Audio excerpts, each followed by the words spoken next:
Entonces, para cerrar con broche de oro, tenemos invitado a un amigo, un gran amigo que yo lo conocí en física. Él es Manuel Morocho, él está estudiando un doctorado en física y él nos va a hablar sobre cómo las matemáticas se aplican a la física. Aquí hay que tener un poco ya de, se puede decir, de una madurez matemática.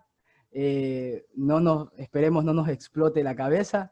Él viene con todo, se puede decir en ese sentido. Entonces, hasta ahora hemos tratado de que nuestras conversaciones, nuestras exposiciones, las exposiciones de nuestros compañeros sean en ese sentido más para que podamos llegar a todos. Y entonces ahora vamos a escuchar cómo las matemáticas trabajan con los físicos, por decirlo así. Entonces, Manuel, te escuchamos. Hola, ¿cómo están? Buenas noches. Un gusto estar con ustedes aquí. Bien, primero, antes de comenzar, no quisiera básicamente complementar lo que decía Alexander. Lo que yo voy a hacer sobre todo sería comentar algunas aplicaciones de las matemáticas, ¿no? De que estudian tanto los ingenieros como también los físicos y también los matemáticos, ¿no? Y no será tanto un curso de ver, por ejemplo, de dónde sale esto, de dónde viene aquello. Tal vez podría comentar brevemente de dónde viene, pero no tanto, porque el fin sobre todo es básicamente ver cómo se aplica eso que se estudia en los cursos de cálculo, ¿no? De matemática, de una carrera en ciencias, ¿no? ¿Sí? Ya, ¿cómo hacemos con la presentación? ¿Puedo Tú compartir puedes pantalla? compartir, sí, tú puedes compartir. Ya, déjame.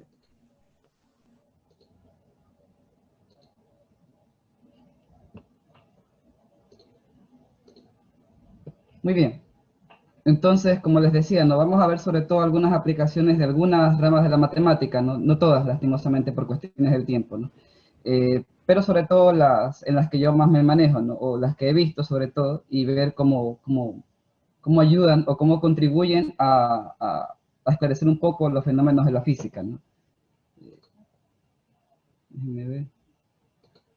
Bueno, ya fue. Iba a ver lo que decía en el chat, pero no puedo. Entonces ahí Alexander, si puedes me comentas lo que escriben, en Ya, caso Alex, yo te ayudo. de que haya que escuchar lo que dicen. Ya. Muy bien, entonces en el contenido de esta charla, ¿no? Que les voy a hablar, primero voy a presentarles algunas citas de algunos físicos y matemáticos sobre la física y matemática, ¿no? Como una especie de motivación para ver todas estas aplicaciones que yo he preparado. Y luego vamos a ver sobre todo las aplicaciones de ciertas ramas de la matemática, ¿no? Como les he comentado, ¿no? Al final terminaré básicamente con una cita que después de todo lo que les he mostrado nos podría parecer que la matemática y la física pueden lograr lo que sea, ¿no? Pero con la última cita podría ser como una especie para poner los pies sobre la tierra, ¿no? Por el hecho de que la física, que sobre todo estudia los fenómenos naturales, eh, tiene sobre todo, o obtiene sobre todo resultados a partir del experimento. Entonces, sobre todo el criterio o la conclusión en base a alguna hipótesis que se pueda hacer en física, sobre todo se la hace a través del experimento o a través de simulaciones, obviamente, ¿no? En caso de que se pueda corroborar con otras investigaciones, ¿no? Entonces, tampoco es que todo es matemática y lógica, ¿no? Entonces, también está la cuestión del experimento, ¿no? Que a veces hace explotar la cabeza de los físicos, ¿no? Muy bien. Entonces, una primera cita, por ejemplo, para motivar esta charla podría ser la que establece aquí Paul Dirac, ¿no? Que, por ejemplo, que a medida que procedemos a estudiar matemática más fuerte, podemos esperar entender mejor el universo, ¿no? Entonces, lo que sucede básicamente con la educación, desde el colegio, por ejemplo, hasta la universidad, es que, de acuerdo con lo que yo entiendo, ¿no? De acuerdo con lo que yo entiendo, por ejemplo, a medida que uno va creciendo o madurando en la educación, ¿no? Uno va conociendo a veces los problemas que ya había visto antes, ¿no? Pero los ve con un poco más de detalle o los ve con un poco más de dificultad. Entonces, la forma de abordarlos correctamente, ¿no? Es básicamente aprender más herramientas matemáticas para poder modelar y resolver esos problemas que ahora presentan más dificultades que antes, ¿no? Entonces, sobre todo a eso se refiere Paul Dirac, ¿no? Entonces, mientras uno más matemática aprenda o entienda, tiene más capacidades, por ejemplo, para abordar problemas que son más complicados en física, ¿no? La siguiente cita viene de uno de mis científicos favoritos, que es Richard Feynman. Menciona, ¿no? Que para aquellos que no saben matemáticas será difícil conseguir una verdadera percepción de la belleza profunda de la naturaleza, ¿no? Entonces, si deseas aprender sobre la naturaleza, apreciarla, es necesario entender el lenguaje que hablan, ¿no? Entonces, esto también nos motiva al hecho de que es conveniente aprender matemáticas para poder estudiar como se debe la física, ¿no? Y una última cita de Euclides, ¿no? Sería esta, ¿no? Que las leyes de la naturaleza no son sino los pensamientos matemáticos de Dios, ¿no? Entonces, esto nos remite al hecho de darnos cuenta, ¿no? De que por alguna razón, ¿no? Lo que existe se puede modelar a través del lenguaje matemático, ¿no? ¿Sí? Muy bien. En lo que se refiere a la primera rama de la matemática que tiene aplicación directa en física, tenemos lo que son las expansiones en series, ¿no? Una expansión en serie que tiene mucha aplicación sería lo que es la expansión binomial. Entonces, por ejemplo, aquí en la parte de abajo de esta diapositiva, les muestro lo que sería una especie de aplicación. Por ejemplo, esta expansión binomial aparece cuando nosotros hablamos sobre todo por ejemplo, del problema del camino aleatorio, por ejemplo, en una dimensión. Entonces, por ejemplo, se tiene interés, qué sé yo, en saber después de un número n en mayúscula de pasos, en dónde va a estar una persona que tiene igual probabilidad de moverse a la derecha o moverse hacia la izquierda.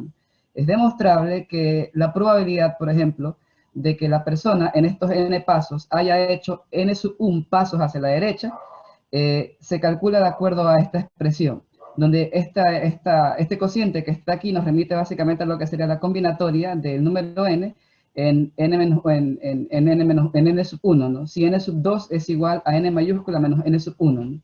Y este P y Q nos remiten a estos valores X y Y, ¿no? que pertenecen aquí a esta expansión. Entonces nos damos cuenta básicamente, ¿no? que cada término, por ejemplo, en esta expansión binomial sería una especie de probabilidad de la posibilidad de que esta persona, ¿no? después de n mayúscula, n mayúscula pasos, ¿no? haya dado n sub 1 pasos hacia la derecha y n sub 2 pasos hacia la izquierda, ¿no? Si n sub 2 es n mayúscula menos n sub 1. Entonces, cada término sería la probabilidad de que haya dado n sub 1 pasos hacia la derecha, ¿no? Entonces, y donde básicamente, ¿no? estas P y Q, ¿no? representarían lo que sería la probabilidad de que en un paso la persona o se mueva hacia la derecha o se mueva hacia la izquierda, ¿no? Entonces, cuando es igualmente probable que se mueva hacia la derecha o hacia la izquierda, este P y Q valdrían un medio, ¿no? Porque en este paso, ¿no? había solamente dos posibilidades, ¿no? y cada una es igual de probable. Entonces, de aquí nos podemos dar cuenta inclusive, ¿no? que si sumamos las probabilidades, ya que estos valores P y Q me dan la certeza de que efectivamente en un paso la persona se mueve hacia algún lugar, la suma de P y Q me da 1. Entonces, cuando yo calculo P más Q a la N, esta suma me va a dar 1 prácticamente, ¿no? porque 1 a la N es básicamente 1. Entonces, aquí esta representación del problema, ¿no? es consistente con lo que esperamos de la probabilidad, ¿no? ¿Sí? Muy bien, voy a continuar. Otra aplicación, por ejemplo, se la puede ver en relatividad especial en los casos en los cuales queremos expresar a través de alguna serie la energía cinética de una partícula, por ejemplo. Entonces, dada esta expresión que está aquí, esta expresión de la expansión binomial se puede manejar incluso cuando el exponente del binomio es negativo, ¿no? Entonces, con esas técnicas que les menciono, por ejemplo, es posible obtener una expansión a partir de este binomio elevado a este exponente, ¿no? Entonces, y por ejemplo, en esta expresión inclusive se puede ver el hecho, ¿no? de que la relatividad especial tiende a la mecánica clásica de Newton, por ejemplo, cuando el cociente v sobre c, ¿no? es muy pequeño, ¿no? Entonces, ¿qué es lo que debería pasar? Entonces, de esta manera, por ejemplo, la matemática nos permite obtener un resultado que es físicamente correcto, de acuerdo a la teoría, ¿no? Y que a su vez también es consistente con lo que ya se sabía antes, ¿verdad? Otra expansión bastante útil, muy útil de hecho, serían las expansiones en series de Taylor, ¿no? En física se utiliza muchísimo, dado básicamente al hecho de que los físicos sobre todo trabajan mucho con aproximaciones. Entonces, por ejemplo, cuando se conoce, por ejemplo, el valor de una función o de una cantidad física o sea, para una cierta variable de la cual depende, el físico a veces se pregunta, por ejemplo, ¿cómo se comporta la función cuando yo me veo un poco de esta posición en la cual yo conozco perfectamente cómo es la función?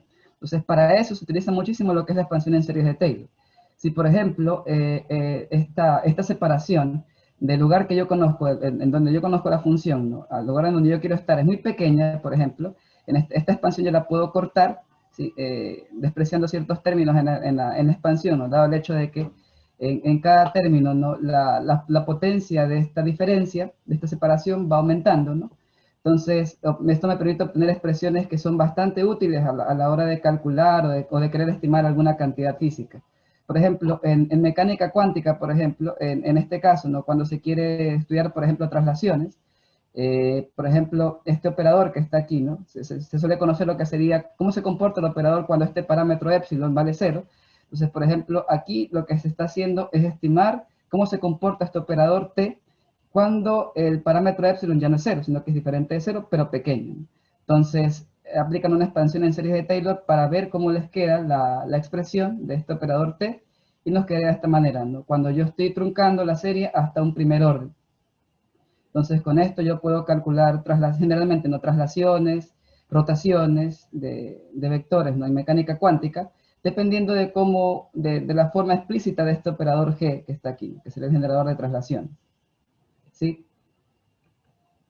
Otra aplicación, como ejemplo, ¿no? Que se puede ver sería, por ejemplo, en este caso de electrodinámica, ¿no? Esto sería el extracto del libro de Jackson de electrodinámica clásica. Entonces, por ejemplo, lo que se estaba viendo aquí era el comportamiento del campo magnético en una región que es localizada, ¿no? O sea, se establece que el campo magnético está bien localizado, o sea, es diferente de cero, en una región muy pequeña, por ejemplo. Y en base a eso se quiere conocer, por ejemplo, cómo se comporta el campo cuando yo me muevo un poquito, por ejemplo, lejos desde una referencia, ¿no? Sí, entonces, por ejemplo, en este caso se utilizaría lo que es una expansión en series de Taylor, pero extendida a tres dimensiones, ¿no? O sea, de manera vectorial, porque, por ejemplo, en lugar de utilizar la derivada, ¿no? Es lo que se puede ver aquí, a través de esta notación, está utilizando lo que sería el gradiente, ¿no? Y un producto punto para obtener un número, ¿no? Un escalar. Entonces, esta expansión que está aquí, por ejemplo, me permite estimar con la ley de fuerza de Lorentz lo que sería la fuerza en esta posición X, diferente de la posición 0 en donde yo sí conozco el campo, ¿sí? Entonces, sin conocer explícitamente el campo en esa posición X, a través de una expansión en series de Taylor, yo puedo estimar cómo se comporta el campo ahí y luego calcular alguna cantidad de interés. Si está claro hasta ahora, si algo no está claro, pueden interrumpirme si desean. O pueden escribir en el chat también para comentar lo que preguntan.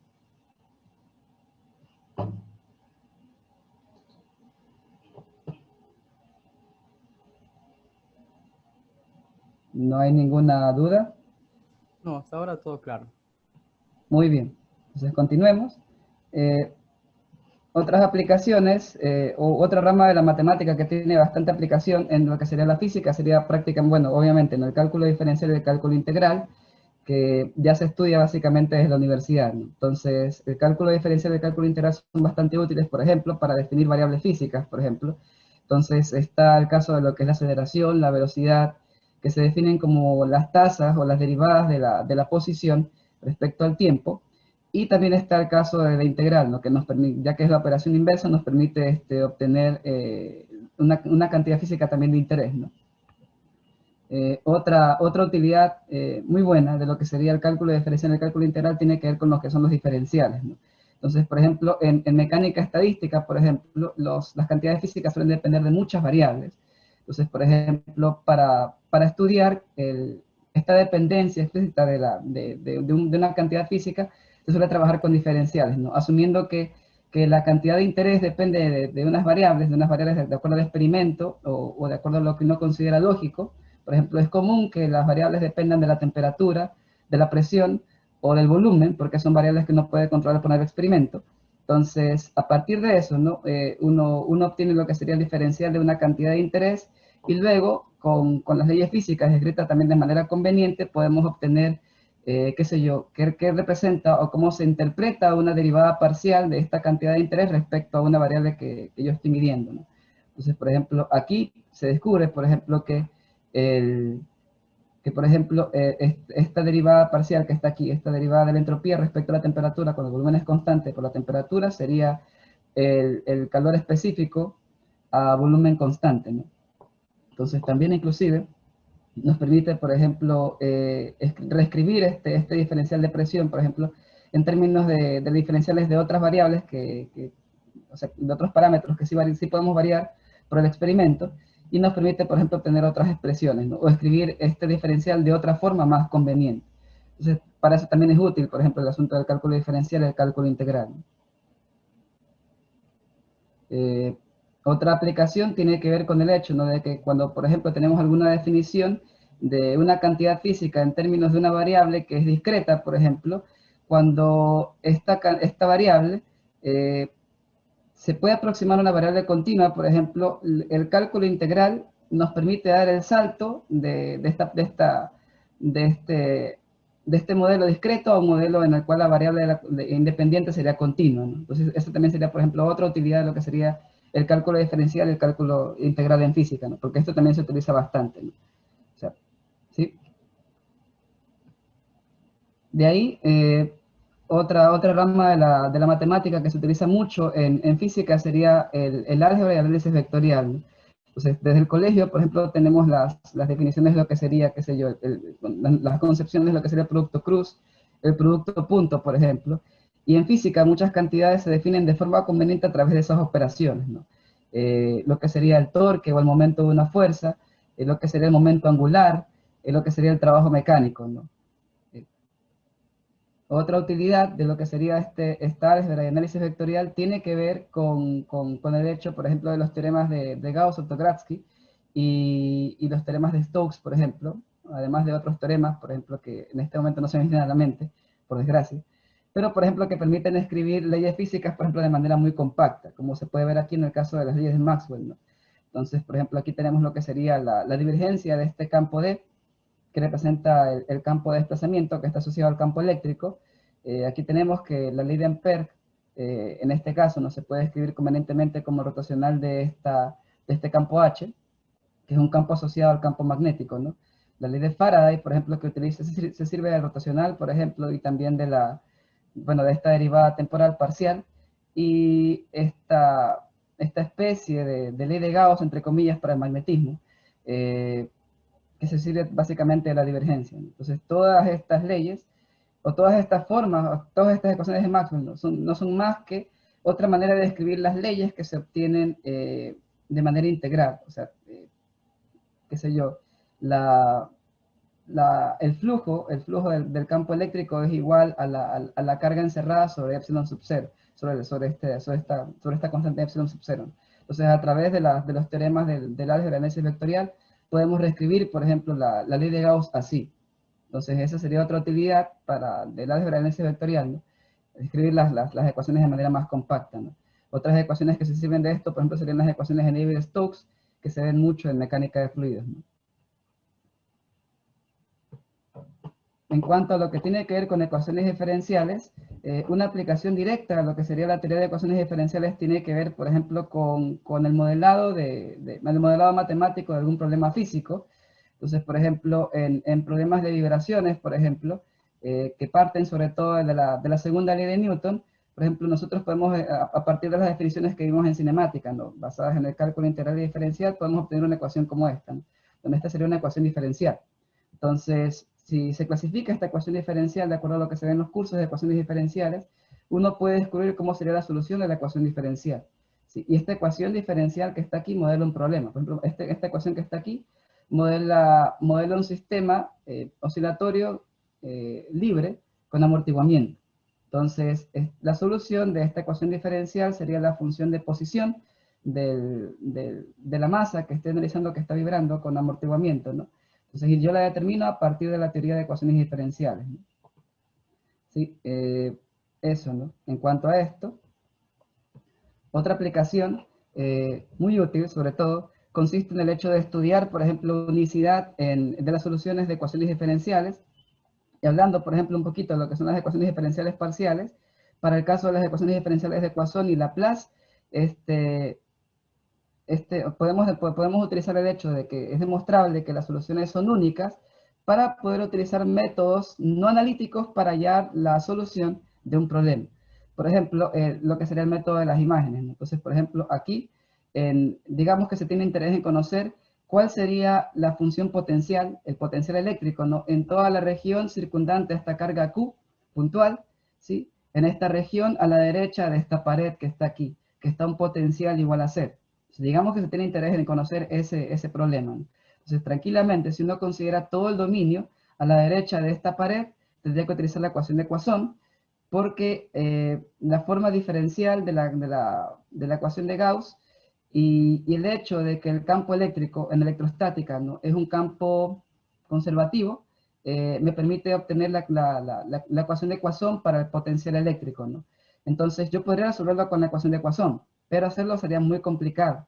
Entonces, lo más sencillo, ya que sabemos por la unicidad de las soluciones de las ecuaciones de Poisson y Laplace, lo más sencillo es que si nosotros obtenemos de alguna manera la solución o una solución que sea consistente con estas condiciones de frontera que tiene el problema, automáticamente esa debe ser la solución. No importa cómo la hayamos obtenido, si nos llegó por un chispazo o por inspiración divina, siempre y cuando, como sabemos, como manejamos este hecho de que la solución es única para las ecuaciones de Poisson y Laplace, si esta solución es consistente con las condiciones de frontera, esa debe ser la solución. Entonces, por ejemplo, ahí aparece lo que sería el método de las imágenes, ¿no? Entonces, por ejemplo, una manera de lograr o de conseguir que el potencial sea cero justamente en esta línea, donde está esta pared, sería, por ejemplo, el caso en el cual yo considerara todo el dominio, y yo tuviera una carga de signo contrario a la misma distancia de la pared de lo que está la carga original. Entonces, es demostrable que si yo aplico la superposición de los potenciales eléctricos de cada carga, el potencial aquí justamente me da cero. ¿Sí? Entonces, este problema, que no es el problema real físico, me da la solución del problema real. Y por ende, esa debe ser la solución, a pesar de que yo la estoy obteniendo así, de esta manera, ¿no? Sin resolver directamente la ecuación de Poisson. Entonces, ese sería algo que se maneja bastante, sobre todo en electrostática, ¿no? ¿Sí?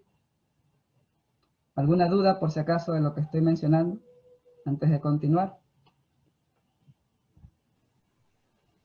No, o sea, no hay duda. Ya. O todo está muy claro o nada está claro. Nada está claro. Muy bien.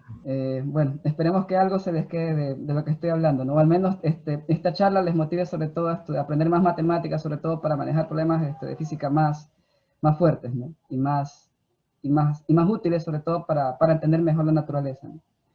Muy bien, continuemos.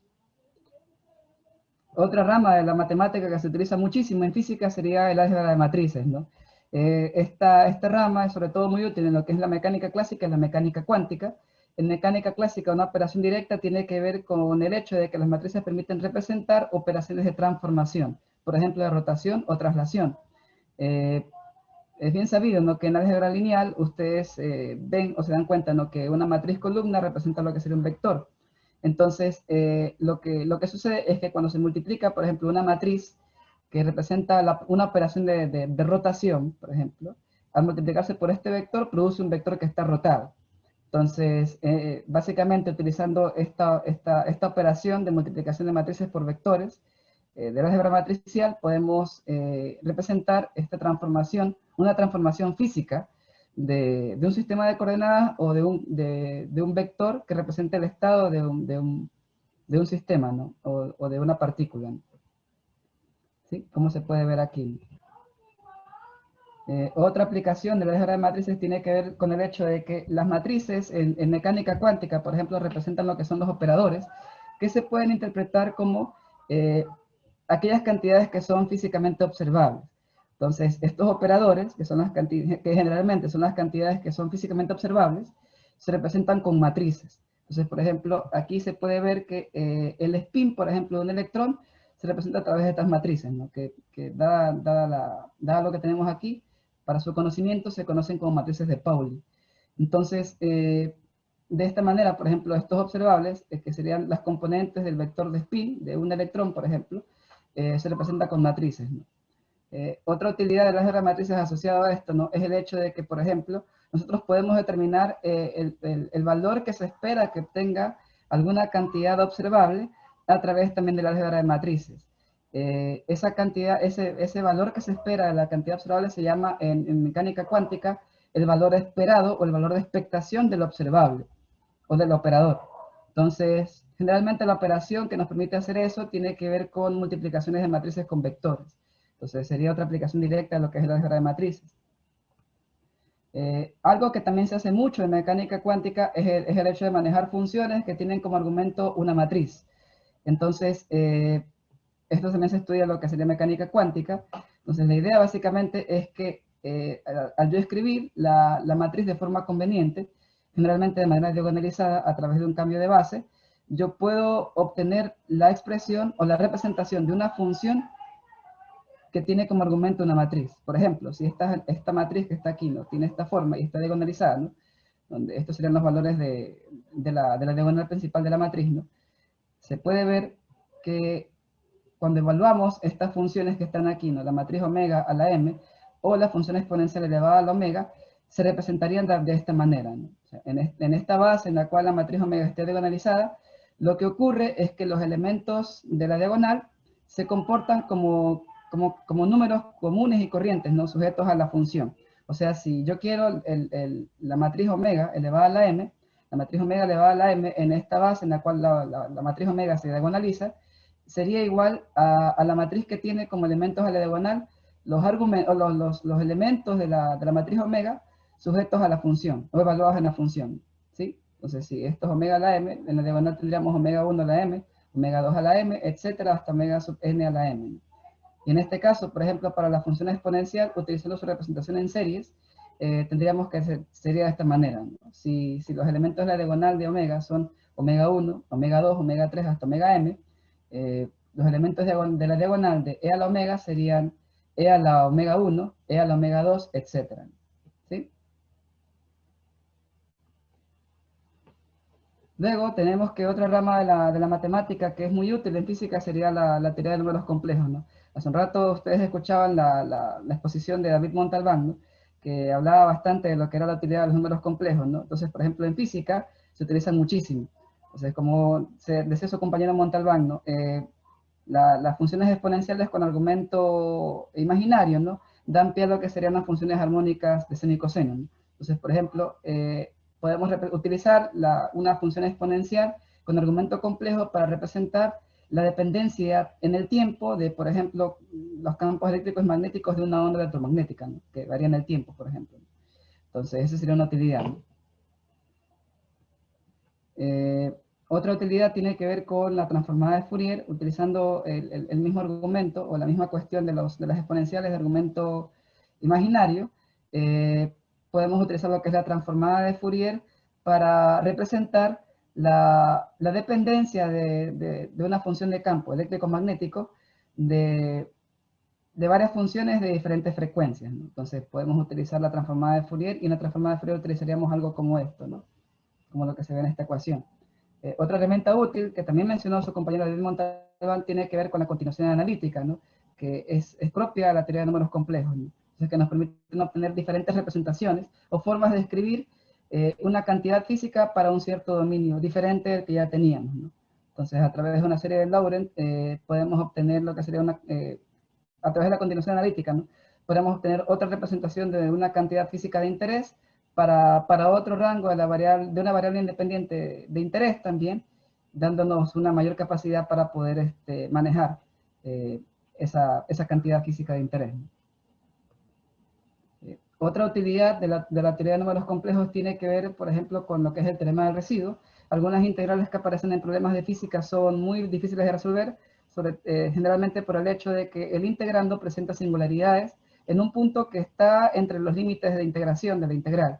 Entonces, por ejemplo, eso se suele resolver a través de integrales de contorno propios de la teoría de números complejos y a través del teorema de residuos, ¿no?, considerando que mi integral de interés es parte de la integral de contorno que yo considero para el teorema del residuo. ¿Sí?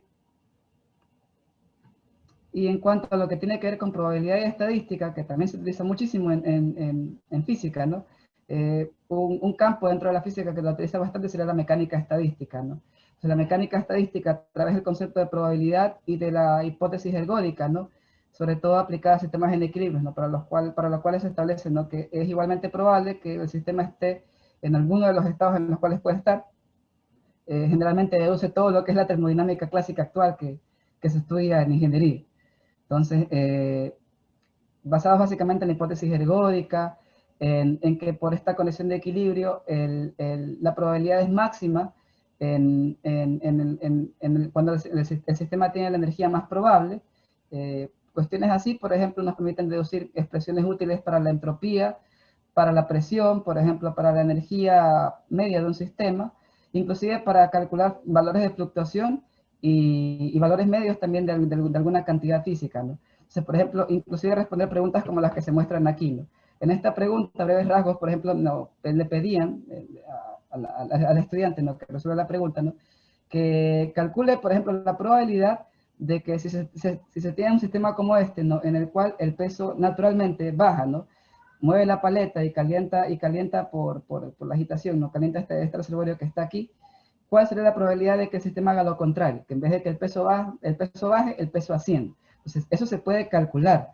Y hay un número que se aproxima a cero, pero que no es exactamente cero, ¿no? Porque lo que uno puede pensar es que lo que ocurre naturalmente en la realidad es que el peso baje, y por ende habría cero probabilidad aparentemente de que el peso ascienda, y la rueda gira de manera de que el calor fluya en dirección contraria como fluye hace un momento, ¿no?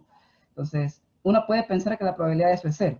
Sin embargo, con la mecánica estadística, basada en la teoría de probabilidades, es demostrable de que no es exactamente cero, pero es aproximadamente cero, ¿no? O sea, es demostrable, por ejemplo, que de hecho la probabilidad de que ocurra lo contrario es e a la menos 10 elevado a la 18, ¿no?, que es un número muchísimo pequeño, pero que no es cero, ¿sí? Entonces se puede estimar a través de lo que será la mecánica estadística, utilizando los conceptos de probabilidad y de la hipótesis ergódica, ¿no? Entonces, en mecánica estadística, a breves rasgos, lo que se hace sobre todo es estudiar el número de microestados que corresponde básicamente a los diferentes estados en los cuales pueden estar los constituyentes de un sistema. Entonces, un cierto número de microestados corresponde a un macroestado o a un estado que caracteriza al sistema de manera macroscópica, o sea, de la manera en la que nosotros lo podemos ver, ¿no? Entonces, por ejemplo, se basa mucho en este número de microestados que están aquí, ¿no? Entonces, y a través de la definición de lo que sería la entropía, se puede estimar lo que sería la probabilidad, ¿no?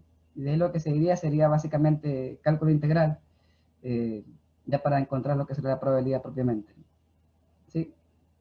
Algunas menciones de interés antes de ya terminar la charla, porque ya lo voy a hacer. Básicamente podría hacerse mención a lo que son las funciones especiales y a polinomios especiales, por ejemplo. En física se utiliza mucho lo que es la función gamma para escribir de manera más compacta alguna solución. Se utilizan muchísimo los polinomios de Legendre, armónicos esféricos también. De hecho, los armónicos esféricos permiten inclusive escribir una función que es recurrente en electrostática, se puede escribir como una expansión en series de armónicos esféricos. Entonces, son la función delta de Dirac, inclusive, ¿no?, que no es una función, pero es una sucesión de funciones, ¿no?, también es digna de mención. De hecho, viene de Dirac, ¿no?, y que la construyó porque necesitaba una función como esa, ¿no?, o bueno, un ente matemático como ese, ¿no? Entonces, son ramas, son cuestiones de matemática que son dignas de mencionar porque también se utilizan bastante en física, ¿no?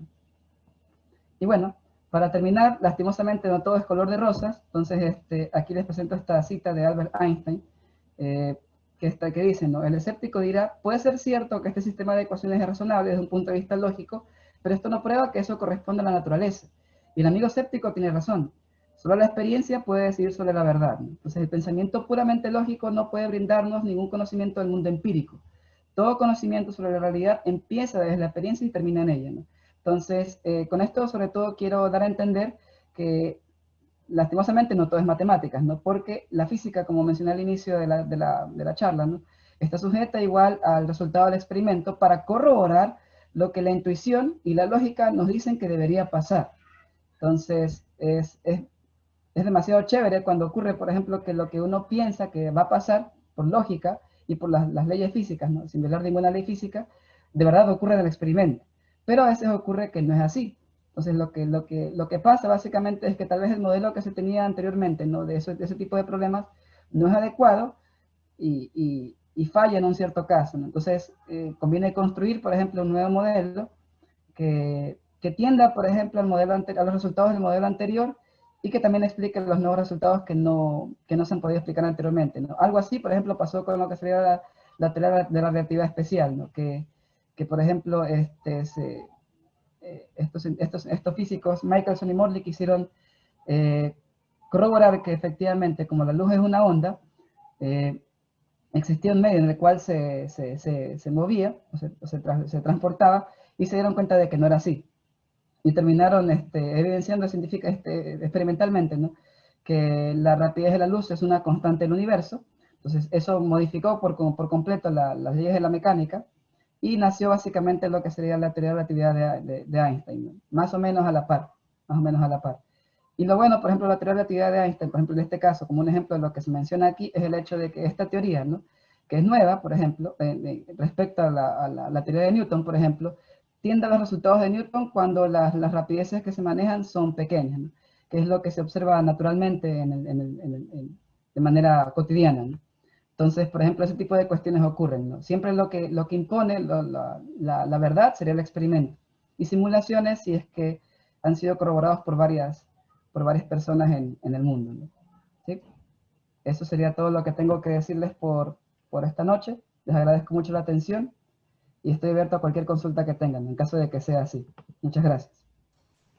Bueno, muchas gracias, Manuel, por tu explicación, por tu presentación. La verdad creo que aquí habemos muchísimos estudiantes que tenemos ese corazón todavía metido ahí en la física por ejemplo, yo me meto ahí, o sea, yo creo que en algún momento sí me gustaría hacer algún estudio en física y los temas que se tratan, la teoría de la relatividad, la mecánica cuántica, son temas que creo son muy apasionantes y tratar de verlos más allá de lo que uno por lo general ve en el Facebook con los memes, ¿no? Sino que ya comenzarlo a ver ya en el estricto sentido ya de las matemáticas, de lo que se hace en física y todo eso es muy bueno. En serio, te agradezco por haberte tomado ese tiempo para haberte reunido con nosotros a conversar sobre física. Yo creo que muchos nos vamos a ir súper emocionados por las cosas que hemos escuchado y que algunas cosas que estamos aprendiendo de matemáticas, probablemente en algún momento si queremos hacer física, vamos a llevar buenas bases. ¿Ok? Por los demás, a todos los presentes, yo les agradezco, nuestro grupo les agradece profundamente su asistencia. Esto es básicamente como una charla de Twitch ha sido porque ha habido muchísimas personas conectadas, interesadas en escuchar lo que se hace en matemáticas, lo que hemos estado conversando, lo de que mis compañeros han estado dialogando. Hemos estado preparando esto durante un par de semanas y que hemos querido que salga lo mejor, ¿no? Algunas cositas, por ejemplo, se nos han salido de las manos porque mis compañeros han estado muy inspirados hablando y entonces, como ustedes pueden darse cuenta, la reunión estaba programada de 7 a 9, pero nos hemos pasado con unos minutos, bueno, algunos minutos. Entonces, quiero decirles que nosotros queremos agradecer también a nuestra institución, a nuestra amada SPOL, por darnos también esa ayuda para poder publicitar de alguna manera que esta charla se iba a dar, a nuestra coordinadora de carrera de matemáticas, a nuestros profesores que todavía están aquí, que se han tomado ese tiempo para venir a escucharnos. Espero que les hagamos sentir que estamos haciendo algo bueno. Entonces, queremos seguir haciendo esto, es por eso que David les va a compartir o ya les compartió nuestra forma en la que nos van a poder contactar. Hay un Instagram, un YouTube. Esta conferencia ha quedado grabada, se va a subir a nuestro canal para que ustedes la puedan visualizar en cualquier tiempo que deseen, ¿no? Entonces, si tienen alguna sugerencia, alguna pregunta, algo que nos quieran decir, hemos estado anotando cosas que a ustedes les gustaría que podamos hablar en las próximas sesiones. Queremos seguir con esto, es decir, queremos mostrar que en matemáticas se hace arte y la arte se hace con más de 50 personas, más de 70 personas reunidas escuchando hablar sobre grandes matemáticos que se han dado lugar en la historia. Entonces, no sé, tenemos por ahora un momento para que ustedes puedan dar alguna sugerencia, alguna crítica. Estamos una cosa que no solamente nosotros estamos haciendo algo bien, sino los profesores también, que vean que han sembrado algo en nosotros. Estamos aprendiendo. Sí, que sí hemos aprendido. Y agradecer sobre todo al profesor Wilfredo que acaba de comentarnos algo y al decano, que básicamente fue el que intercedió para que se nos publique en la facultad, en las redes de la facultad. Así es. Entonces, si tienen alguna duda, nosotros igual vamos a estar aquí hasta que todos puedan salir de la reunión. Mientras tanto, si tienen alguna sugerencia o algo, estamos aquí, ¿no? Entonces, la verdad que por lo general yo me siento muy contento porque hemos cumplido las expectativas. Imagínense la cantidad personas que hemos estado reunidos hoy escuchando hablar de matemáticas, ¿no? Algo súper, súper increíble, porque por lo general este tipo de reuniones se hace así masiva cuando algún músico viene a hacer alguna de sus artes, pero hemos estado reunidos aquí hablando sobre matemáticas. Entonces, la verdad les agradezco a todos porque sin ustedes realmente esto no hubiera sido posible en ese sentido. Y hay algunas cosas interesantes que nos gustaría tratar en las próximas reuniones también.